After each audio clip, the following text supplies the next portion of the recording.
Hi guys. इस समय पर चल रहा है भैया बहुत ही क्रूशियल टाइम, एग्जाम से जस्ट पहले का समय जब हम सभी लोग बिजी होते हैं अपनी प्रिपरेशन को और एक नेक्स्ट लेवल पर लेकर जाने के लिए। लेकिन कई बार मैंने देखा है कि रिवीजन में हम सब कुछ डालते हैं, अपनी जान डालते हैं, एफर्ट डाल रहे हैं, number of hours long long sitting भी कर रहे हैं। लेकिन हमारी जो रिवीजन की स्ट्रेटेजी होती है ना बेटा, वो सही नहीं होती, जिसके कारण कहीं ना कहीं हमारा जो रिजल्ट आता है वो वैसा नहीं आ पाता जैसा कि हम चाहते हैं।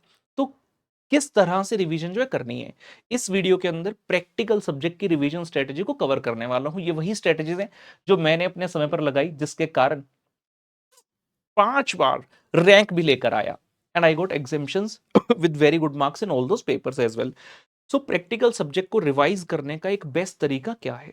बहुत बार मैंने देखा है बच्चे क्या करते हैं, लेट्स से ये आपके पास नोट्स हैं, आपने क्या किया, आप कहते हैं अच्छा ये, हाँ क्वेश्चन सही है सही है सही है, अगला पेज, हाँ ये क्वेश्चन सही है सही है सही है।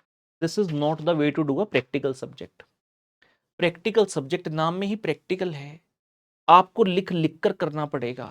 एग्जाम में क्या पढ़ने के नंबर हैं या लिखने के नंबर हैं? पुत्र लिखन के नंबर हैं, तो हमें लिख कर तैयारी करनी होगी। एक सबसे बड़ी गलती जो बिल्कुल बेसिक मिस्टेक है, बच्चों को यही नहीं पता होता कि रिवीजन कहां से करनी है। रिवीजन कहां से करनी है? बच्चे कहते हैं अरे लास्ट का टाइम आ रहा है, मॉड्यूल से रिवीजन करेंगे, आरटीपी से करेंगे। अच्छा, और यहां से नहीं करनी होती।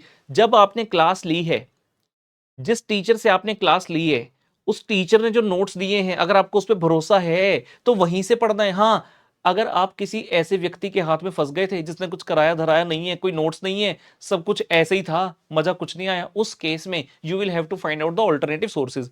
मैं अपने बच्चों के लिए तो बता दूं, अगर आपने मुझसे क्लास ली है तो भाई जो चीजें मैंने आपको करवाई हैं, जो किताबें मैंने आपको दी हैं, वहीं से आपको रिवीजन करनी है। सबसे पहली बात तो ये हो गई। दूसरी चीज मैंने क्या बोला, आपको जो चीजें पुत्र लिखकर करनी है। जब आप लिखकर करोगे, अब बच्चे ने इतना सुन लिया कि लिखकर करनी है, सर ने बोला है रफ वर्क की तरह कर रहे हो, बस किसी तरह आंसर मैच करना है। हाँ, रजिस्टर में क्या आंसर है, हाँ हाँ मैंने भी बस पहुंच गया आंसर, यस। भाई एग्जाम में सिर्फ फाइनल आंसर निकालने के नंबर नहीं है, how you have reached that answer, उस चीज के मार्क्स हैं। आपने क्या स्टेप्स कैरी ऑन किए हैं, उसके मार्क्स हैं। जब आप घर पर अपनी तैयारी कर रहे हैं, you need to make sure कि जब आप प्रैक्टिकल क्वेश्चन सॉल्व कर रहे हैं तो उसको प्रॉपर फॉर्मेट बनाकर कायदे से करें।